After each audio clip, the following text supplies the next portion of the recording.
Ryan Seacrest here. When you have a busy schedule, it's important to maximize your downtime. One of the best ways to do that is by going to ChumbaCasino.com. Chumba Casino has all your favorite social casino games like spin slots, bingo, and solitaire that you can play for free for a chance to redeem some serious prizes.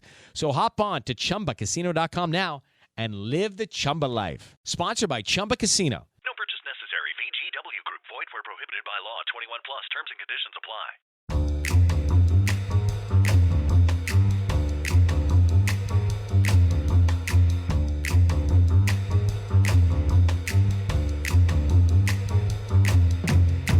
Hello, everybody, and welcome to the 19th episode of Crime Over Wine, the only podcast with head-scratching true crime stories that are just better over a bottle of wine. I'm your host, Liam Collins, and this week I am conferencing in a guest co-host from Arkansas. He's a new news anchor and an Elon Phoenix, too. My guest co-host this week is Perry Eliadurani. Hello, Perry. How's it going? Hello. It's going well. Good catching up with you. It's been some time, so I was really excited when you reached out to me, and I'm really impressed you got my last name right, by the way. We didn't talk about this ahead of time. It had been a few years, so nice job. Yeah, well, thanks for that. You know, I always try to make sure I at least get the name right, otherwise we're off to a rocky start. You know what I mean? So, yeah, so Perry is another one of my former Elon classmates and student journalism colleagues, too. We met at Elon University in Elon, North Carolina, and now he is the morning anchor at KNWA, the NBC and Fox affiliate in Fayetteville, Arkansas. So how's that going for you, Perry? It's going great. Been here about a year. Was in Tyler, Texas before that, Eugene, Oregon. So new place, really exciting area. I did not know Northwest Arkansas was as cool as it was until I got here. So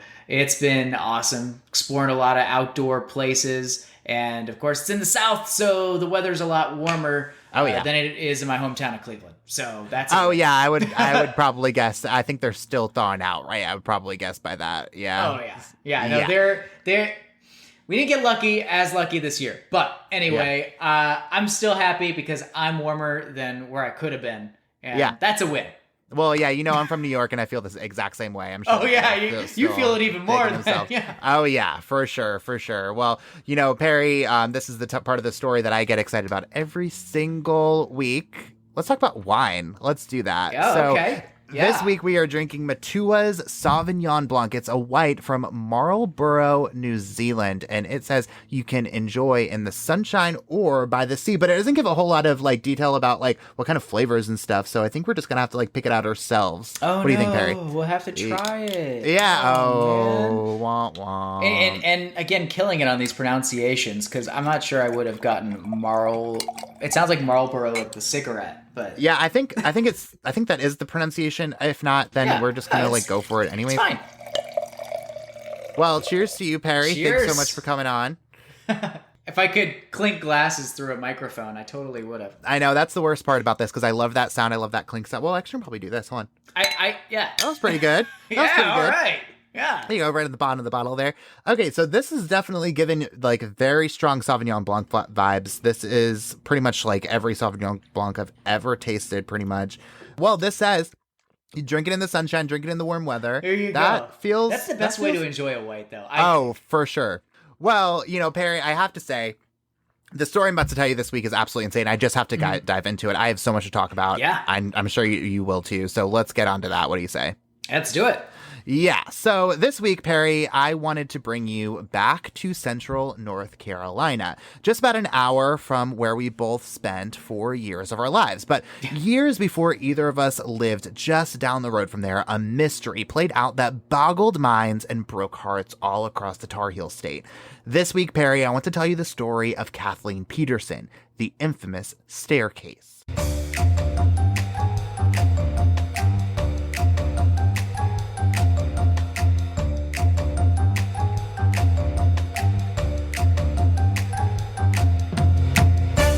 Kathleen and Michael Peterson were living this fairy tale life together, and I mean that so sincerely. The couple was living in this fantastic mansion, and yes, I do mean mansion. To put it into some context, in 2020, the house sold for $1.6 million, like a crap ton of money for North Carolina real estate, even then. The house sits on 3.4 acres in the Forest Hills neighborhood of Durham, North Carolina, a luxurious neighborhood where the most well-off in the Research Triangle tend to settle down. The home was even used as the setting for the 1990 movie The Handmaid's Tale, based on the same book as the show that's on Hulu. And from the outside looking in, they were building something truly special together. They got married in 1997 and had what's described as a blended family. Michael had 2 kids from a previous marriage, and Kathleen had a daughter too. But the two also served as legal guardians for 2 other children. They were the children of some family friends who had died not too long ago. And by the way, have seen pictures of this house, as beautiful as you describe. And I think they said it was like 14 rooms or something like that. I mean, just from the outside, I was looking at that 1.6 million right now. I would be surprised it's not even more than that. And but really looking at their life, I mean, I bet to all their neighbors and stuff, these guys look like, I mean, they had everything. Yeah, well, yeah, and that, I mean, like life on this like giant property, right? Yeah. I mean, like it's 5 kids together, it's 2 of them. I mean, they were like a pretty attractive, youngish couple. I mean, yeah, they really had it going on, and like successful, this whole thing, like, man, like they really had it. Yeah. So, how did their friends die? Because I think you mentioned that they adopted these kids? Yeah, well, that's a much more complicated question than you think, okay, Perry. But we're going to get there much later on, so definitely hold on to that thought. Write it down if you need to, because we are going to revisit that.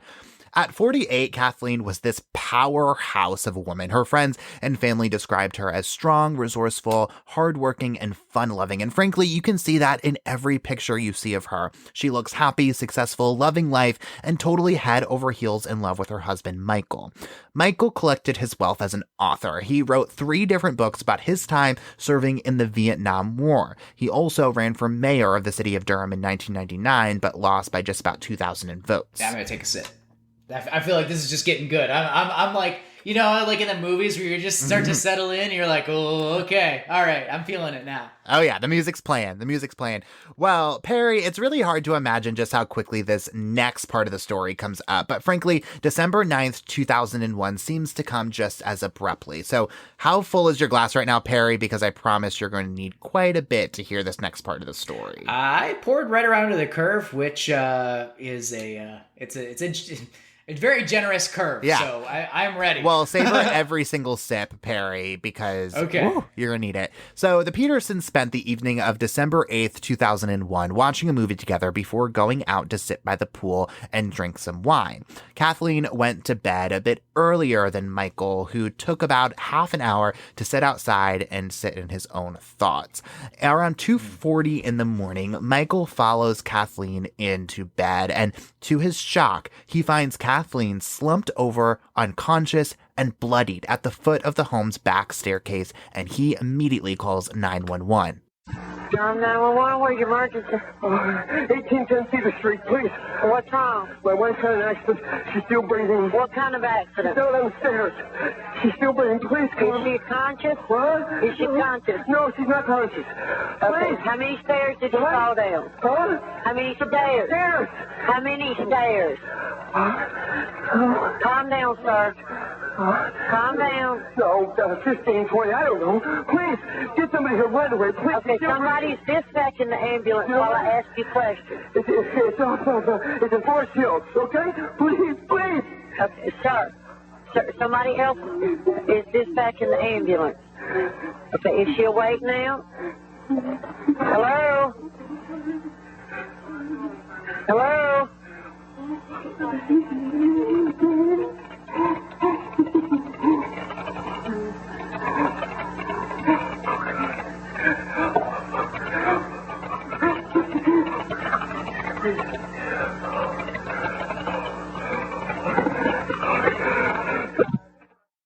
Now, just 6 minutes later, Michael calls back again.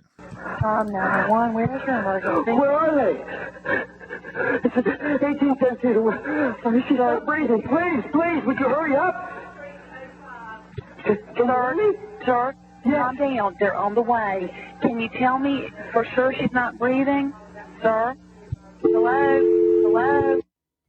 That's hard. That's hard to hear. Yeah, it is. And, it's crazy because, I listen to this and I think back to episode 6 of this podcast, the Mariah Woods case, right? And I think of that 911 call, also North Carolina case, and I think about Earl, who was just frantic, out of breath. Like I see a lot of similarities there on that front, because of how he was just running, like you can just tell he was running around like out of breath, and but one thing that kind of stood out to me was the animations in his voice a little bit.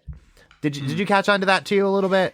Yeah, it sounded like a lot of tone adjustment. Mm-hmm. And I've never been in a situation like that. I can only imagine what obviously he was caught off guard when he was just asking about the stairs. He's like, what do the stairs even matter right now? Yeah, but then took a moment to calm down and then hung up That was interesting. Yeah, and how many stairs, I can't help but laugh about, because why the hell does it matter how many stairs she fell down? What a dumb question that is, but beside the point. But I don't know, it seemed to me my first instinct is it felt very dramatized. It felt very almost like this was kind of a little bit of a show almost. I don't know. That was just, I don't know. Maybe that's just the true crime junkie in me, and I'm just really just wanting it to be something way more nefarious than what it actually is. But I don't it just felt like he was I don't know how to describe it. It was hello, can someone help me? And I was whoa, I don't know. It just didn't seem like a Southern man. He's in his 50s. What someone like that would have been like. Well, as a vet too, right? Yeah, a veteran. Yeah, very good point. Covers a lot of these things. I've been in. Was it the Marines? Big fluctuation in his tone and how he approached it. It sounded like he almost calmed himself down off of a really high. Yeah. Pretty quickly, and then hung up. Yeah.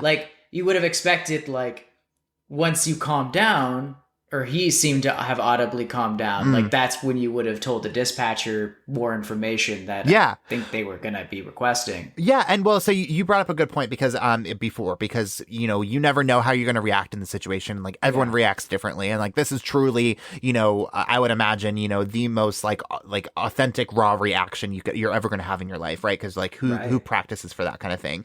No. But, but also, bringing up a good point about the military life, because I know a lot of people in the military, former military, and I they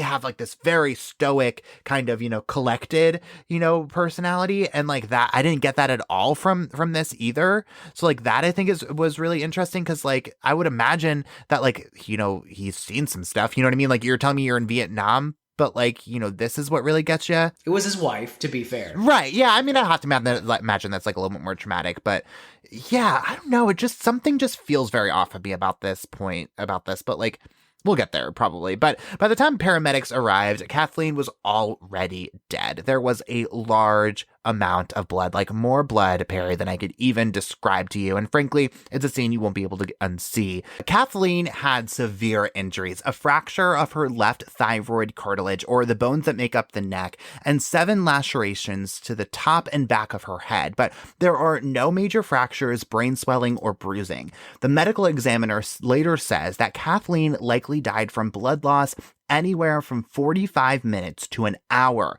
after she had suffered her injuries. Now, replaying some of this conversation, I mean, we're looking at the timeline.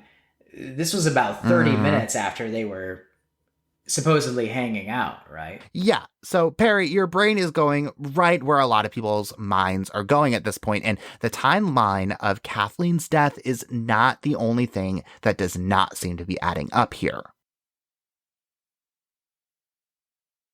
In Kathleen's autopsy report, the medical examiner notes several really interesting findings. For starters, those bizarre injuries of lacerations to the back of the head. Her toxicology report also showed she had a blood alcohol content of 0.07%. And we know Kathleen and Michael were drinking wine together, so makes a good amount of sense maybe. And that she also had 5 to 10 milligrams of Valium in her system, which is used to treat anxiety and seizures. I can kind of see where this is problematic, right? Because the 0.07% blood alcohol content, pretty high, yeah. Yeah, but falling down the stairs level, probably not, right? But then you consider the Valium. And that's a different thing that we may go into later, I'm sure. Yeah, we are just about to. So Michael hears this and assumes that that was the source of Kathleen's big fall. He assumes that Kathleen must have been coming back into the house, gotten dizzy or disoriented, and fallen down the stairs and died. And Perry, I looked up some of the potential side effects of mixing Valium and alcohol, and I'm hoping that you're able to read these side effects for me. And this is all from the American Addiction Centers. Yeah. So to be clear, the way these side effects typically work, whenever they, do the this thing would cause side effects, right? So they have to, as a part of clinical trials, report every single side effect that happens to somebody over the course of the clinical trial. So they'll seem really extreme. You'll hear these commercials, right, for the most innocuous thing, and they'll be like, may result in death. You're like, okay, well. So one person died and it may or may not have been a part of that. Right. So I had to put that asterisk on this thing, right? No, thanks for bringing that up. And also it should be clear too, if I remember Perry correctly, Perry's a huge, biology person, that's science is his thing. Yeah. So he's a trusted person on this. He's not just a podcast. Yeah, I'm a huge nerd. I was a journalism major. Yeah. As you and I shared that time together at Elon, but I was also a chemistry major. Which I apologize if I came off insane at some times because it was driving me insane. We all have our things. I talk about murder in my closet. So there you go. We've all got our moments. So So listen. Anyway, with that asterisk, right? Yeah, go for it. Confusion, disorientation, accidents, sedation, stumbling, dizziness, nausea, loss of consciousness, addiction, brain damage, coma, and death. Now, we also know Valium, obviously a very strong drug for these kinds of things. I mean, you always people reference it in pop culture and things as something they take as a recreational thing. So all of these, some of these really lining up here. But we also have to consider death is one of these too. Yeah. And most people don't just spontaneously die after taking Valium. So I think this combo is a dangerous one that people constantly warn you not to do. They always warn you, especially with sedatives, anti-anxiety medication, antidepressants. Don't take this while you're drinking because it almost always magnifies the effect of the other depressant that you're taking. And so you could have, say, one glass of wine, let's say, because that's what we're drinking right now, right? One glass of wine, and it could feel like 2 or even 3 to your body because of the other things in your system. Could that bring up your blood alcohol content too at the same time? I mean, not technically. Your blood alcohol content would be the same, but it's more the effect that it has on your system. When you have multiple depressants running through your system, they may not run on the same track, but there's a very strong warning that doctors give you on every single pill bottle you take that says, don't drink this, don't use this with alcohol for this very reason, because it compounds and sometimes it's even multiplicative in how much it affects you.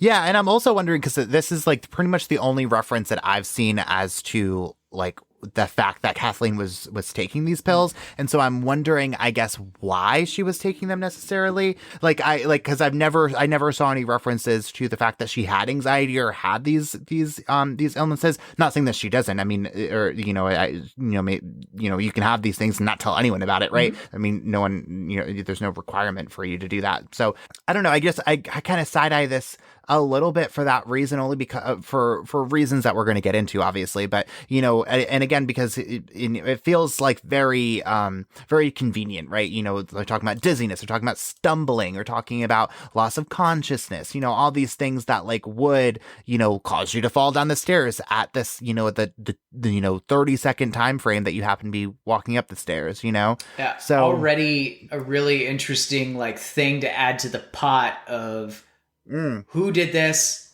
Was it an accident? Right. Was it him? Right. Already these questions are firing in our heads. And unfortunately, they're one of these things we're just never going to get an answer to. But not a clear answer to, anyways. Right. Yeah. But this could be the thing. But it could so easily not be the thing too. Oh yeah. You hit the nail on the head there, Perry, for sure. Well, despite this, the medical examiner makes a really interesting determination. The ME says that they don't think that Kathleen fell down the stairs. According to their report, they think that it's much more likely that Kathleen was murdered. The ME is looking at those lacerations, the ones to the top and back of her head. They said that the injuries were not consistent with someone who fell down the stairs. Instead, the ME argues that those objects are much more consistent with blows from a blunt object, a light yet rigid weapon were the words that she used. Yeah. And before we sat down, I did look into this case a little, and this is what's interesting. They also did notice light bruising on only parts of her body, like her wrists. Right. Not like the things that you would expect if you full on tumbled down the stairs enough to die from bleeding out. First of all, no significant blunt force trauma, which also actually might work in the favor of the defense later on, as we will discover, I'm sure. But to only have bruises on your wrists, why your wrists if you're falling down the stairs, and why not your hips, your ribs, your things that you might hit on the way down.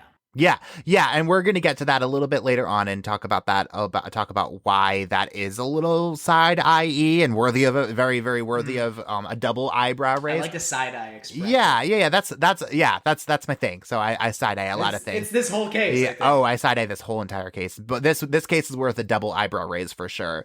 So the medical examiner rules that Kathleen died from those lacerations to her scalp caused by a homicidal assault. So those are the words that she used, a clear indication that Kathleen was indeed a murder victim. Now that brings up like a really obvious question, right? Like, who killed Kathleen and what did they use to do it? Well, investigators have to go on this mission now to find that murder weapon, hoping that the murder weapon would lead to the murderer. That question, though, proves very difficult to answer. Investigators, based on Kathleen's injuries and the ME report, think that they know what that murder weapon might be.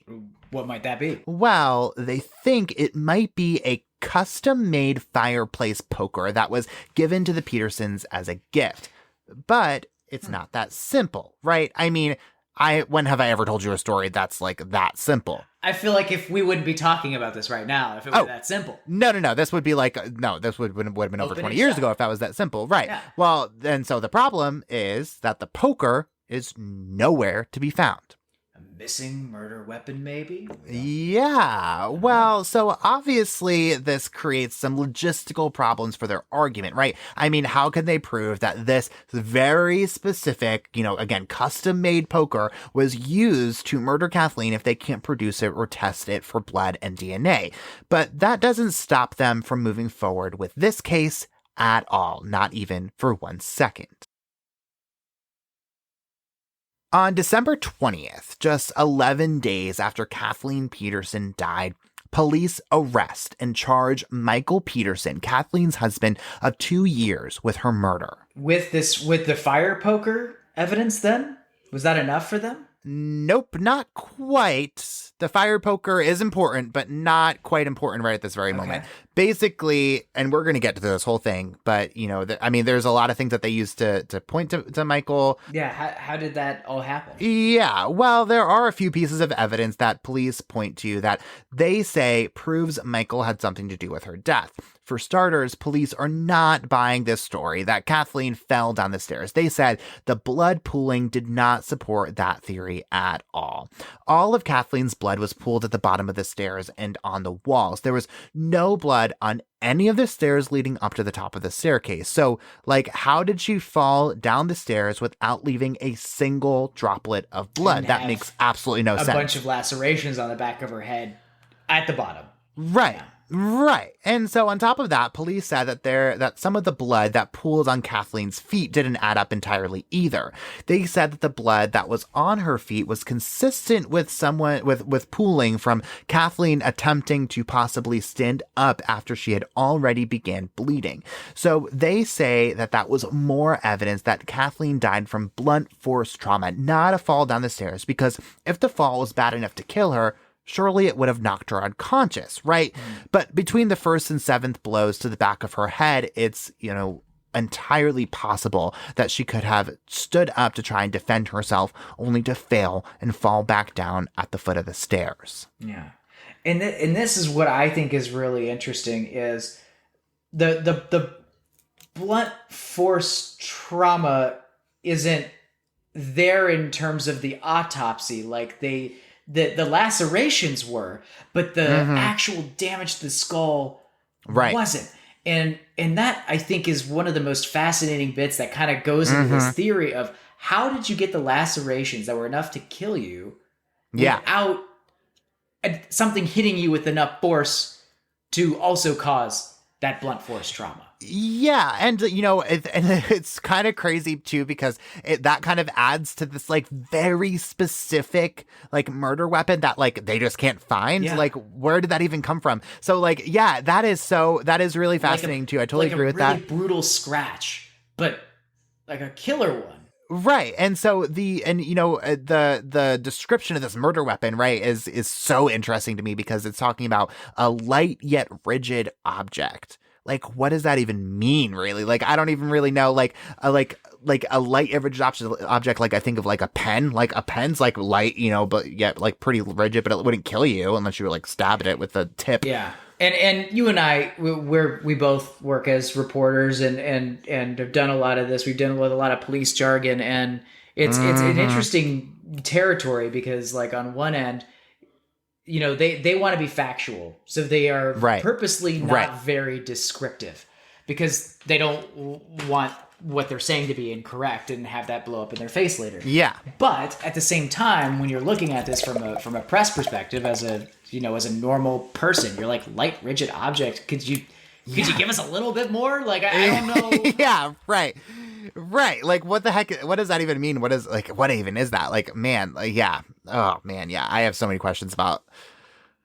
Yeah, man. Yeah. That gets me. And you bring up, but I do think you bring up a really good point about you know, being vague enough but specific enough, because even like not from a journalistic perspective, from like simply a court perspective, right? Like, you want to be able to, you know, support that, like, you know, when you eventually go to court with whoever, you know, is your suspect, is your perpetrator, then you want to be able to say, like, yes, from the very beginning we said that it was like something like this, right? Like something along these lines. And so even if it wasn't like specific, you know, so you don't want to make it too specific of saying like, yes, it was like this, like fire poker, because like, what if it wasn't? But like, you also don't want to be like too vague that you like it, you overcast your net and then like a judge doesn't buy it. So yeah, so you bring up a really good point, and you know, it's just like the police, you know, workaround of this whole thing, and that is like this is like the best example of it that I could probably find ever. Right. And at the time, they didn't know that a fire poker was missing. They didn't know they were looking for a fire poker. Yeah,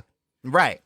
Yeah, well, you know, this whole thing, Perry, gets even weirder because if you remember, the injuries that the medical examiner reported were entirely concentrated to Kathleen's head. And that was the other reason why the ME said the injuries were inconsistent with a fall. Because if she did fall down the stairs, like, how did she not suffer any other injuries, kind of like what you're talking about. Like, where are the injuries to the hips, to the thighs, to the, where is everything else? Like, you bang everything on the way down. Like, why is it just concentrated to the head? I think for that level of speculation, gotta take another sip. I agree with that. Well, with all of this evidence, that points to Kathleen's death being an obvious homicide mixed in with the fact that Michael was the only person home at the time of her death. That leads police and prosecutors to reach this obvious conclusion that Michael Peterson is the person responsible for his wife's brutal murder. But I mean, that is like the most circumstantial case I have ever heard of, right? I mean, so they have to prove it with some sort of motive. Yeah, just because he was home doesn't make him guilty. Yeah, right, exactly. And even he, his alibi is he was out at the pool. Like, they have no reason to believe or deny that, right? So, but I mean, man, Perry, like, the motive evidence police present is a whopper. So I hope you have your glass and probably your entire bottle handy for this one. I have both in Good. each hand. Good. Well, there you go. All the while that Michael is facing these charges, his children, adopted children, and Kathleen's sister are all saying that they believe that Michael is innocent. But that all begins to change when they learn why Michael may have been actually responsible for Kathleen's death. For starters, reading that autopsy report, which lays out plain and simple that Kathleen was murdered, no questions about it. But then they also learn that Michael was hiding a secret life about himself. This is where it always comes around. You're like, okay, I think it's cool. And then you search a computer, you start going through documents, and that peachy outside life that you were describing starts to fall apart. Well, prosecutors said that Michael was secretly bisexual, and they know that because they looked through his laptop and found naked pictures of men and also messages with male prostitutes to arrange sexual meetups. Prosecutors really lean into this discovery, saying that none of his friends or family were aware of this secret lifestyle that Michael was living. No one except for Kathleen. So prosecutors said that shortly before Kathleen's death, she had discovered Michael's bisexual tendencies and was furious about it and even threatened to leave Michael. Now, Michael denies this, saying that they had problems, sure, but they were working through it because they really did love each other and were trying to save their marriage, even arguing that Kathleen had accepted him as being bisexual, and apparently their children had agreed with that. But in all, Michael says that he would never hurt his wife, and he pleads not guilty to the first-degree murder charge. Interesting. So how did all this hold up in court? Well, at Michael's trial, prosecutors lay into him, painting him as this secretive, deceptive man who saw his wife as the symbol of a life he was no longer interested in living and killed her to break free and start all over. And in order to do that, prosecutors start laying out some evidence that shows just how much Michael had really been hiding after all of these years. Coming to Michael's defense, his team of lawyers paint some serious doubt about the way the medical examiner is characterizing Kathleen's death. A forensic expert hired by Michael's defense argued the blood spatter in the staircase was indeed consistent with Kathleen falling down the stairs, and not only that, but her injuries weren't consistent with blunt force trauma at all. In fact, Michael's defense team argues that the injuries sustained to her head had to be sustained by a fall down the staircase, because if Kathleen was really beaten by this supposed fire poker that at this point is just imaginary, right? Then how could there be no hemorrhaging or even a skull fracture, right? But yet it was apparently enough to force to be able to kill her. That kind of feels weird to them. So this is what they think happened. They think Kathleen maybe had one too many glasses of wine that night, like we've all been there, right? And that mixed with her usual Valium in a way that really messed with her balance, and she was going inside to turn in for the night when she gets dizzy on the staircase and falls, only to bleed out at the bottom of the stairs without anyone knowing about it for at least the next 30 minutes. Yeah. And if you had just fallen and maybe at some point you start to bleed out, you start to come to, like the thing about her getting up and then getting back down again. I mean, it's reasonable to think that she could have tried to get up on her own, like, and call for help. Yeah. Like, clearly no one was Yeah, coming. sure. I don't know. And it's just her and Michael. I don't know how far the pool is from shouting the distance. staircase. I mean, we've seen the size of this house. Yeah. It's pretty big. massive. It is pretty big. Defense attorneys also say that the specific fire poker they said that must have been the murder weapon is really strange. I mean, how could they be so sure that that was what was used to kill her if they never found it? Well, they have a solution to how they could prove that the fire poker was indeed never used in the murder, because the defense team actually has the fire poker. Interesting. How did they find it when police couldn't? Well, they found the fire poker in the house. The fire poker was sitting in the basement of the home, and I guess was either overlooked or ignored by police when they searched the house. And his defense team says that the way it was found proves this was not the murder weapon, because it appeared as though it was sitting there for weeks and didn't have a trace of blood on it. Well, so I mean, how does this all line up? Because that's the prosecution's old case. Oh, yeah. So what did they say to this? Right. Yeah. I mean, first of all, I have a lot of questions about, first of all, like, how do you find like the supposed murder weapon and like not just like, say like you found it, right? So like, why don't you say to police, hey, by the way, like this doesn't have any blood on it. It looks like it hasn't moved in a long time. Like that to me is suspicious to the defense team. Why, if the fire poker is the primary suspected weapon, did they not find the fire poker? Like, listen, I know it's a big house, but like this is their job. Yeah, it's not to that find big. This kind of stuff. Right. And to be clear, like this whole house is a crime scene now. Like the whole property is a crime Right. scene. Like when you find a dead body on it that like has blood everywhere, like you have to close down the entire property. Like you're telling me that like you have this very specific fire poker in mind and like didn't like comb through every single inch of the house and the property to try to find it. Ooh, bad feeling in my stomach about that. It's bad for somebody. Oh, very bad. Very, very bad. Now, because the defense is clearly disputing the physical evidence, prosecutors only decide that they have to make an even better case against Michael, and they go right after his credibility. Prosecutors said that basically everything we knew about Michael was a total lie. Not only his marriage and his sexuality, but also his military experience, the one that he wrote so extensively about. And some of the things prosecutors bring up cast some serious doubt on this heroic, picture-perfect story he tells about his life. Michael said that he had all sorts of medals, including even a Purple Heart, but when he was asked to produce proof of that, he could only show the actual medals, but he did not have any of the documentation that proved that he was actually awarded it.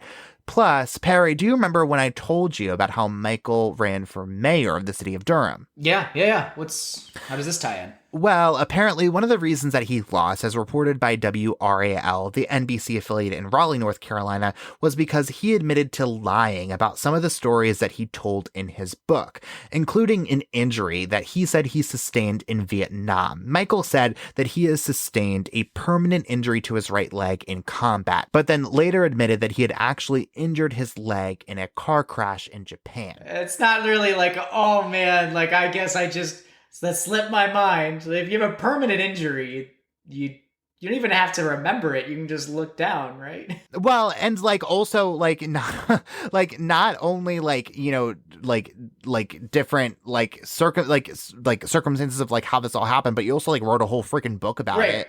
Like you really have to feel pretty Yeah. confident to like say, okay, let's document this forever and then sell it to Right. people and establish my entire professional credibility upon the fact that this is true. Yeah, and like I can't like what makes him think that like nobody's gonna ever question that? Like, hello, like you you have like there's a whole freaking branch of the military that like would know about like the intimate details about how this all happened. Like you're telling me that you're just gonna write a book about this and like expect to just be okay? I mean, I guess maybe as journalists this is especially hard for us to understand because like we hold ourselves to this standard of like Yeah, if you do something like that. I mean, this is an outright lie. Yeah. This is wild to me. Well, and it's just, it kind of makes me mad because, like, you know, again, I know a lot of military people, I know a lot of first responders, like that kind of thing. And so, like, you know, how much of a spit in the face is that? You know what I mean? To be like, because there are so many like military people who like actually like injured themselves in in way worse scenarios than this, and way less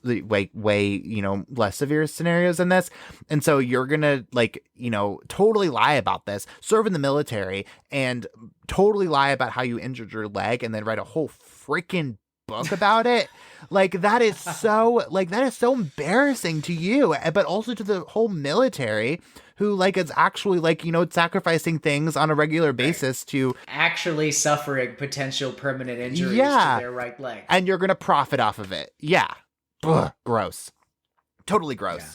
Like, it makes me even think, like, I don't know, I haven't really looked too much into, like, what he actually is all about, but, like, it makes me, like, really question, like, whether or not he actually served at all, but, like, different podcast, probably. Well, so all of this is clearly an attempt by the prosecution to discount pretty much everything Michael has ever said on and off the stand, and paint him as this deceitful person who is unreliable as a witness, or frankly, even a suspect. And they said if he would lie about his military accomplishments so publicly and mislead about his sexual advancements so publicly too, surely he would lie about how he found his wife that night, and could potentially be capable of murdering her and collecting on her life insurance policy, which, oh, by the way, Perry, was worth $1.5 million. Jeez.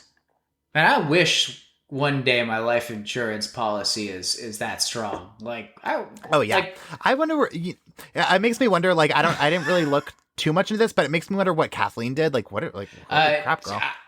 All I know is a telecommunications executive, but that sounds like that's a pretty good job title. Like, someone handed you that business card, you'd be like, okay. Made your life worth $1.5 million. So there you go, girl. Clearly it's working. Yeah. If all of this wasn't enough for prosecutors to prove that Michael had something to do with Kathleen's death, they have just the thing that is going to do that. But it's going to require them going deep back into the family's past. Perry, do you remember when I told you about the Petersons' family friends who had, like, tragically passed away? Yeah, and then they adopted their kids. Right. Well, get ready, because prosecutors take a closer look at that case, and what they find is absolutely and positively mind-boggling. To tell you about that, Perry, I need to go to November 25th, 1985. The Petersons are visiting their good friend Elizabeth Ratliff. Her husband had died not too long before this time, which really brought the two families together. Like I said, Elizabeth has 2 young kids from this marriage, and the family lives in Germany. The families had dinner together the night before, and the Petersons were just about to leave from their trip when they got the horrible news that Elizabeth was suddenly found dead. Yeah, and this is what gets me. This is what we were talking about a little bit earlier on. I mean, uncanny this how eerily similar this death was. Yeah. Well, let's get there, Perry, right? So Elizabeth was found by the family's nanny in rough shape, right? Bloodied and at the foot of a staircase. Are you kidding me right now? Like, this guy's luck is either the worst that exists. I mean, how could you not at least even see this as someone who's looking at the case and is like, the side eye. Yeah. Here's the return. That's the side eye. That's the definition of a side eye. Yeah. Yeah. Right. I mean, like you said, I mean, this guy either has the worst luck ever or he's a murderer, right? I mean, that's literally the only 2 options in the world about this. And so let's just talk about this. So Elizabeth's death is investigated by German police and the U.S. military and ruled to be unsuspicious at first. A total accident. Okay, I'm so sorry. I'm not over this. Sure. So not only is it the same like situation, but can you imagine? So okay, he's either a murderer or really unlucky, or here's an interesting one. It was an accident the first time, but then the second time he's like, no, this feels like my special place. You know, this is the bottom of the staircase is really calling to me because of all the trauma. I don't know. It's just, this is so many levels. Well, and like you bring up a really good point there of okay, well, let's say sure, like Elizabeth's death is just like a total like anomaly, right? Like this is like it was a real accident, blah, blah, blah, whatever. Sure. That's not what happened, but sure. So let's go there, but and then go along the assumption of Michael killed Kathleen. So that raises so many other questions for me of why where did that come from? Why did it happen to be at the staircase too? Thing for them? Yeah. She's right. At least I hope I don't end up on the bottom of a staircase. And it was like an inside joke between them. And he's like, you know what? Maybe you will. I don't know. We don't know. But yeah. This is just crazy. Oh man. Well, after the investigation, that's when the Petersons decide to adopt Elizabeth's 2 children. But then, while police in Durham are investigating Kathleen's death, they get wind of this case in Germany too.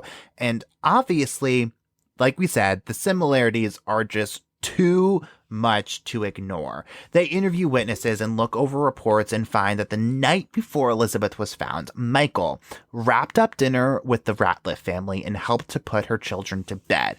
And based on their investigation, they were able to determine that Michael was indeed the last person to see Elizabeth alive. So they order Elizabeth's body to be exhumed. And you'll all remember when Michelle and I talked about the Stephen Smith case a few weeks ago that this never happens, and what they find ends up paying off. They perform a second autopsy in April of 2003 and overturn the previous ruling of an accidental death and label it indeed a homicide, saying that she had also died of blunt force trauma to her head. Okay. So I'm still not over this. So me neither. Imagine these are all hypothetical scenarios. We don't know exactly what happened. There's my little journalist caveat that I have to add to all of this, right? Okay, so asterisk. Knowing this, so if he did commit 2 murders, dude, the guts on this guy. Yeah, for real. To go and be like, well, worked once with a very close family friend that everyone knew. Yeah. Why, if you had this whole house and 100% access to, this is your wife. It's not like you couldn't have done this anywhere else. Well, and also in North Carolina, I'm sure you had a gun or something, right? Maybe we don't. But the point is this is an instant waving red flag. Mm-hmm. So we go back to that thing of are you just super bold, or are you just super unlucky? Yeah. Well, let's get to what how prosecutors lay all this evidence out, right? Let's go to that, because I think that kind of puts us in a little bit of a different light. So let's go there. So sure, the implication here is obvious. If Michael killed Kathleen, he probably killed Elizabeth too, but that's not the direction that prosecutors are going here. Prosecutors introduced the evidence gathered in the Elizabeth Ratliff investigation as proof that Michael used Elizabeth's death and recreated the crime in Kathleen's case so that he could get away with that, just as whoever killed Elizabeth had gotten away with that murder. Well, that deserves a sip of wine, because that is...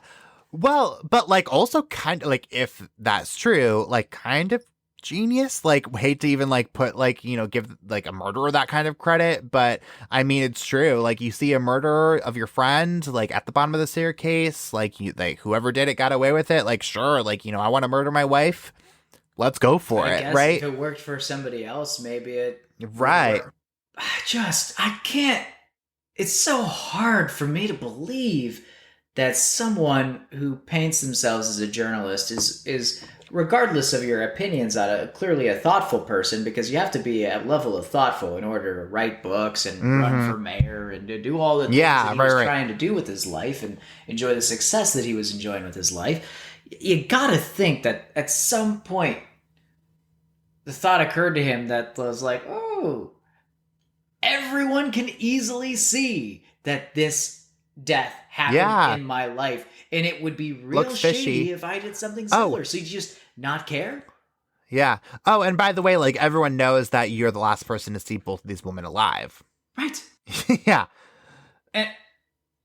And now who knows if he knew at that time though too, because like they say they didn't rule it as a homicide until her body was exhumed pending this trial. So presumably at that time he wouldn't have known that was a murder.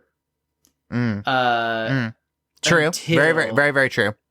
This trial happened after the murder of his wife. Yes. So with that point, so to that point, I think they exhumed her body in April 2003. His trial began in either late June or early July of 2003. Yeah. But the murder would have had to happen before the body was exhumed. So yeah. In which case, He would have either very, very true. He wouldn't have known that was a murder. Very, very true. Known, or at least had his suspicions that was a murder. B, been involved with that murder. Or knew the person who did kill Elizabeth. Or is just really unlucky. Yeah. Yeah. I believe in a lot of things. I believe in, ghosts. I believe in aliens. I do not believe in coincidences, especially when they come involved in murder cases. So. Yeah. Yeah. Well, after a 3-month trial, one of the longest in North Carolina history, a jury saw what so many other people saw, and like what Perry and I are seeing right now, that Michael had ruthlessly killed his wife, Kathleen, to start over and tried to get away with it all by convincing police that she had simply fallen down the stairs and to her death. On October 10th, 2003, Michael Peterson was convicted of first-degree murder and sentenced to life in prison without the possibility of parole. So there it is. Podcast over. Oh, no. Podcast is not over, Perry. We still got like 3 more pages to go through. Okay, good, because I got like three-fourths of this wine bottle to get through. Yeah. So. Oh, yeah. You're going to need that too, Perry. So savor that one. So, that is not the end of the story. Not even close. So buckle in, pour another glass if you need to, because we still have so much more to talk about. Michael's defense attorneys decide that they are going to appeal the conviction. I mean, like, what do they really have to lose, right? But they end up laying out a pretty strong case for reversal. Michael's attorneys argue that he did not get a fair trial, saying that the prosecution had withheld multiple pieces of exculpatory evidence, or evidence that the defense could at least use to try and prove that their client did not commit the crime. Brady and Giglio laws are in place for this very reason. They guarantee the right for defense attorneys to have access to all of the physical evidence that prosecutors and police collected throughout the course of their investigation, so that they can have the opportunity to dispute it, of course. For starters, they bring up that freaking poker, right? The one that prosecutors swore was involved in Kathleen's murder, but that they could not produce. The defense said that prosecutors did know that the poker was in the house and had no evidence of being used, but didn't produce that to the defense. I mean, that makes sense, right? How could they be able to know about the poker enough to say that the injuries matched up to that specific homemade poker if they didn't know where it was? Plus, even if they didn't have it, how were they allowed to introduce that into evidence? I mean, that's totally hypothetical and a bit of a reach, right? To say that that specific poker that was missing at the time of the investigation somehow matched the wounds if you don't even have that poker to prove it. Right. And this whole thing is just so shady too, because on top of this, they later came back and presented their own poker. The family did. One that they had found, and they said, it was sitting in a dark corner, and it couldn't have been that one. So, like, which poker are we even talking about? Because the prosecution said, no, that's not the poker that I gifted to the family. And so now the pokers aren't even lining up. Yeah. Well, and so, to that point too. So it was the sister, I believe, right? That gifted this poker, right? Of Kathleen that gifted the poker. And she said, that's not the poker that I'm talking about that's missing. That's a different poker? I'm sorry, maybe this is just what happens when you have a really nice house, but who has 2 fire pokers just like... Yeah, and Perry just had that same thought. I'm just to be sure. Again, like, McMansion, let's keep this in mind. So, like, maybe they have multiple fireplaces, but why do you need 2 custom-made pokers? I don't even have one. Yeah. Man. That's my life goal. Yeah, right? Yeah, right. Even when I had a fireplace, I, like, was using, like, the extra wood to, like, try to get it going. And, like, you just have, like, multiple pokers sitting around that, like, may or may not have been used in a murder. I feel fancy. I've got a gas fire, and that the poker's not quite useful. Yeah, right. So next, the defense points to blood spatter evidence, and not only the blood spatter that they argue was consistent with the fall, but also the lack of blood spatter that proves that Kathleen was not struck 7 times with poker, or at the very least, not by Michael Peterson. To prove that, they point to Michael's shirt, which was collected the night of the murder.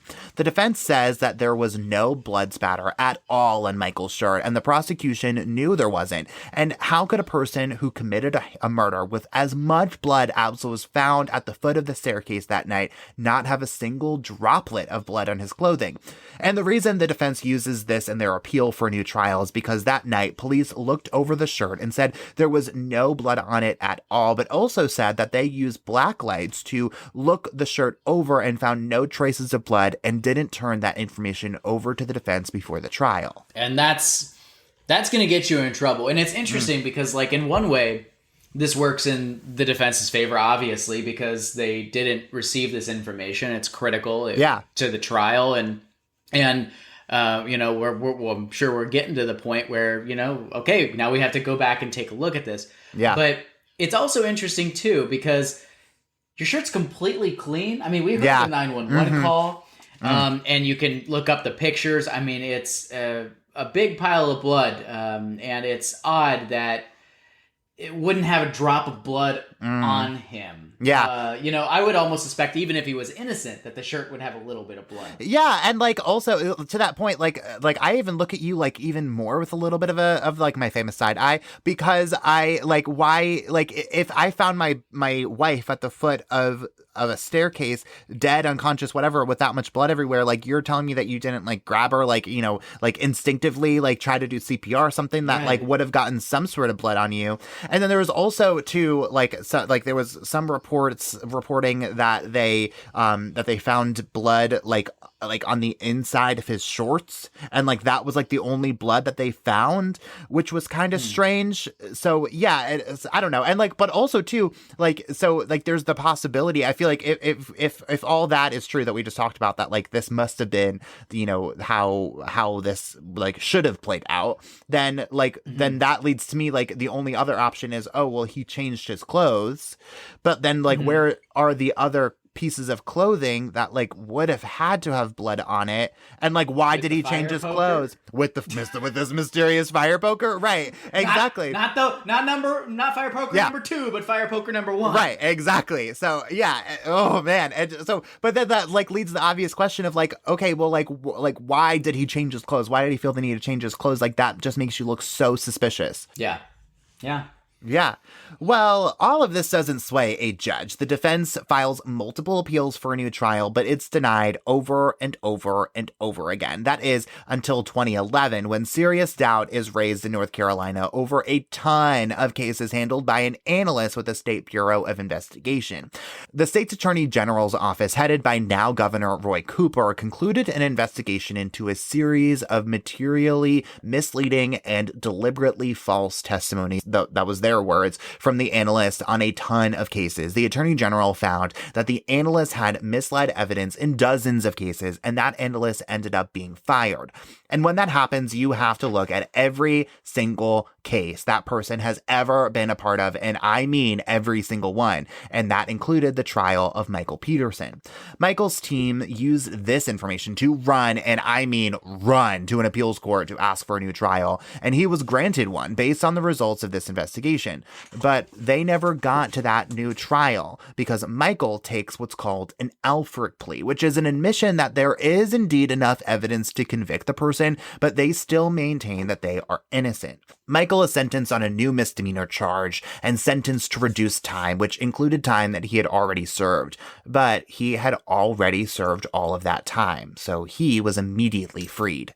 And this is wild because, I mean, now we take this into present day and Michael is free. I mean, he has that label of convicted murderer because he took the Alford plea, but the end result was he's living his life and wrote multiple books about this case. I mean, it's wild to think that which is gross. All of this comes down to a trial and the people in question. And I think it really underscores the importance of, you know, the kind of work that we don't see behind the scenes that leads up to the case. Because, I mean, rightfully so in our country, if there is some kind of thing that skews the trial that could affect the rest of someone's life. Oh, absolutely. That brings the whole thing into question. And so baffling that that the analyst here would mislead evidence, would not include blood spatters that would compromise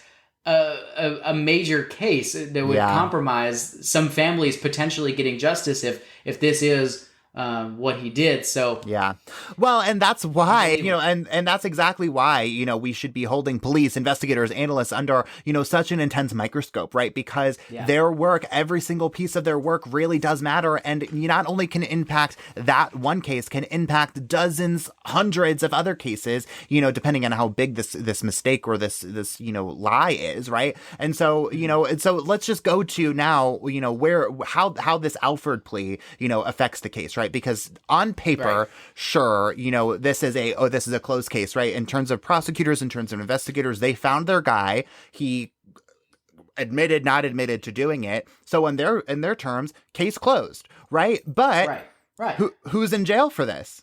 No one. Right. He, you know, takes a plea, takes a guilty plea, a pseudo guilty plea, and yet he maintains his innocence. So we're not looking, but we're still not looking for somebody else if he really is innocent. But we're also not, you know, holding Michael accountable if he's really guilty because he's out of jail and he could potentially do this to somebody else. And there's so many questions still out there. I mean, I feel like it would be so frustrating to be, you know, I guess related to this case as a family member, or as a neighbor, or as someone who cares as about an investigator, in a personal level, because it's like, well, I'm never gonna have this answer now. And what I thought was true, what I thought when we got that conviction, you know, apparently wasn't, or maybe it was. But that's just the thing. When there's a botched trial and we find ourselves in these situations, like, we never get to know. And I think that if you're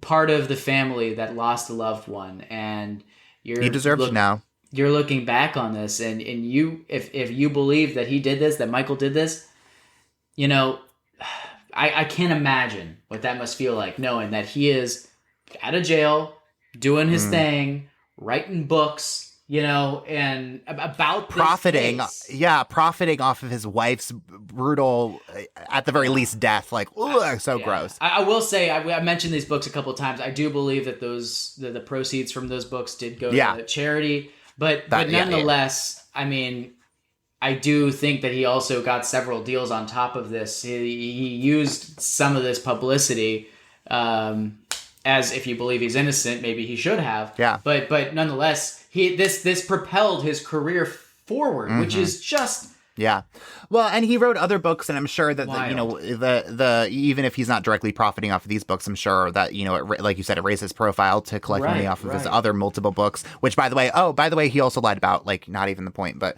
that makes me want to throw up. And then there's still this lingering interest in his case. There's I think we mentioned it earlier. I can't really remember. The wine's been doing a good job.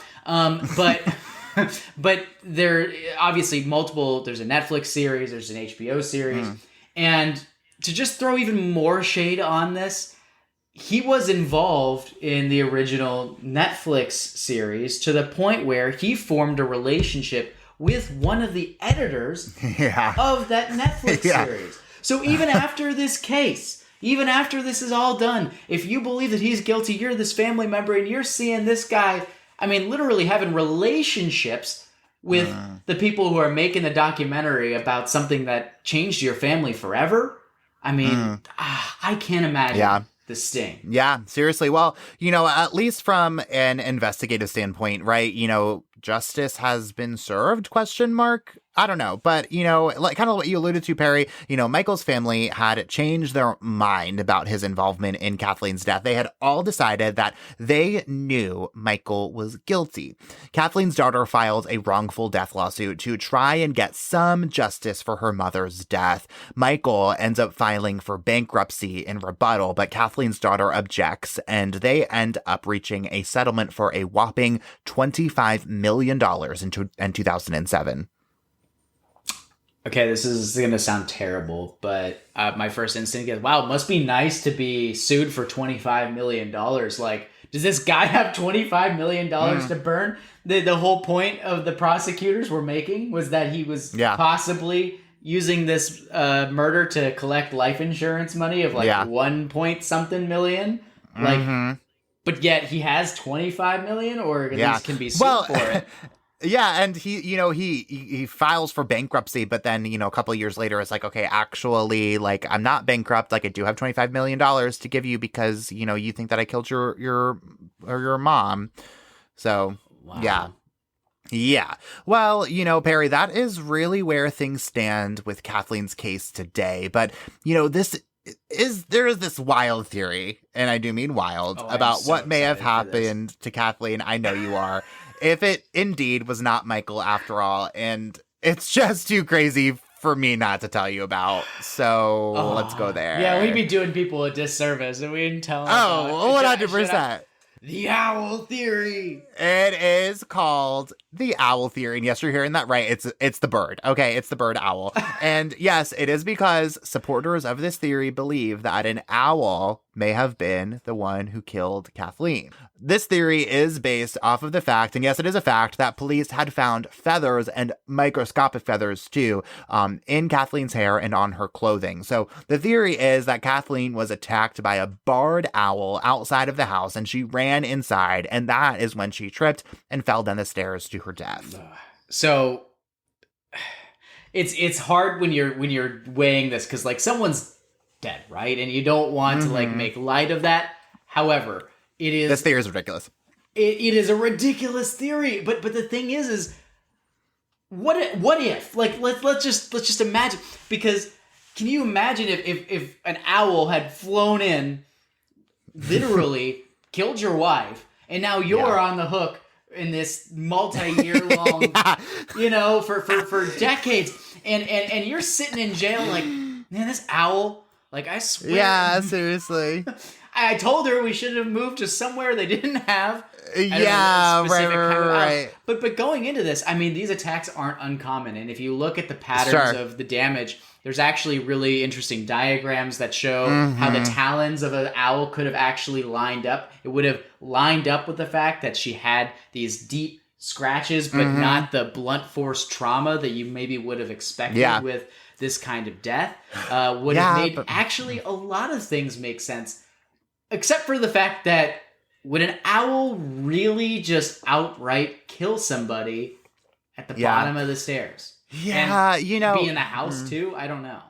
Yeah, I think I thought about this a lot. And like, sure, like these, like you said, like these attacks are like pretty common. Like they do tend to attack people kind of out of nowhere, seemingly at least. So like, okay, but like, I just think, so like the thing that gets me is like, okay, if she was attacked by this owl, like to the point where she fell down the stairs, like wouldn't there be, and like there are like feathers all over her, like wouldn't there be feathers like all over her body, in her hands, like right, you would have at least gotten like a glancing like grab at the owl, pull some feathers. Right. We wouldn't be finding, in my imagination, microscopic, unless like this owl just really went in real fast and got out. I mean, that's the only thing that I could think of. It was really interesting too, the way this came up, because I believe it was like a neighbor of Michael who first brought this. He was also a lawyer, and he said, here's the theory that I have. This is years after the case first started, and and then later in an interview, like with the defense attorney, they were like, okay, well, what about the owl theory? And they were like, well, we think it's possible, probable even, but the reality is that I'm not going to rest my entire defense case on an owl. That Like, nobody can't. can find. Yeah. But how did they get the microscopic things? And that's Yeah. what troubles me about this is, sure, I would have expected to see feathers. I would have expected to see a little bit more of a struggle if this really was an owl, because I would hope that human v owl interactions tend to work out a little bit better in the human's favor, just for my own, like, otherwise I'm walking around terrified at all times. Yeah, I constantly have owls. Yeah. But how did the microscopic traces of feathers get in her? Yeah. How did they get in her hair specifically? I think she also had some bark under her, under trace evidence of that. So how did that get there? Because that's just too weirdly unique to just be there too. Perry, I wish I could tell you. I really think we're just never going to know. Don't gatekeep this. Listen, sometimes like I read all this stuff and I'm just like, and I have to figure out a way to like, give closure to this. And I'm just like, nope, couldn't tell you, Perry. Like, this is just one of those stories, and I'm like, your guess is as good as mine. So, you know what? I just have to say, for anyone listening to this and is just as confused, like go to our Facebook page, go to our Instagram page, go to our Twitter account, go to our website, and write us in and tell us what you think about the owl theory, about any of these theories, or in this case in general, any of our cases. Tell us what you think about it, because we want to know too, and because it can't be any weirder than the owl theory. Okay, so send in your theories. Yeah, well, until your next week, right? But no, I just gotta say, True. this story is just one of those that, like you said, you can't get closure, and the people involved can't get closure. Now that we're thinking about it, we can't get closure. Now that they're thinking about your listeners can't get closure. This really is one of those things that we'll be thinking about for years. I'm not gonna lie, and it's another one of those cases that'll keep me up at night for sure. Yeah, and also the implications too for the justice system. I think we talked about that a little, so I don't want to go over too much again, but just how this kind of reframes the importance of that kind of work and doing your due diligence, because here we are with a whole lot of unanswered questions and a dead body, and that's something that ideally we would have better answers to at this point. Yeah. Well, Perry, I'm just going to go for it here and wrap this bad boy up. Otherwise, I feel like we could probably talk about this for a long time. But I'm just going to say that is all that we have for you this week. So, Perry, thank you so much for coming on and talking about this bizarre case. Owls, pokers, the works. Yeah. Oh, it's been so bizarre. Really appreciate you having me on. To do a little shameless plug here, if you all want to check me out, I do investigative reporting and a morning anchor. So you can find me on Twitter at Perry_Ellie, on Instagram at PerryLETV. My blue check mark was recently revoked, but I promise you, Rest had in it at peace. one point. Yeah, I'm not paying for it, man. No, but it was a good run. It was, and I just have to say, because I had that blue check mark like literally 3 times throughout my career, and like I finally had it and was like holding on to it for dear life, and then it just got ripped out from my white knuckled hand. So yeah, my girlfriend was like, Perry, have you checked Twitter today? Like she had the look of genuine concern on her face that like I would feel the sense of loss, but I was prepared for it. I was born. Yeah. I would say I would get over it, but I think the more likely resolution here is that I'll eventually just cave in and pay the $8. But like, me. Well, thank you again so much for coming on, Perry, and thank you all so much for listening. We are going to put all of our sources on our website so you can read everything for yourself and probably come up with a few theories too. And if you are enjoying this podcast and are just wondering how you can tell anyone and everyone about it, the best way to help people find this podcast is by leaving us a 5-star review wherever you are listening right now. So make sure you follow us on Facebook, Twitter, and Instagram, and we will see you next week for another episode of Crime Over Wine.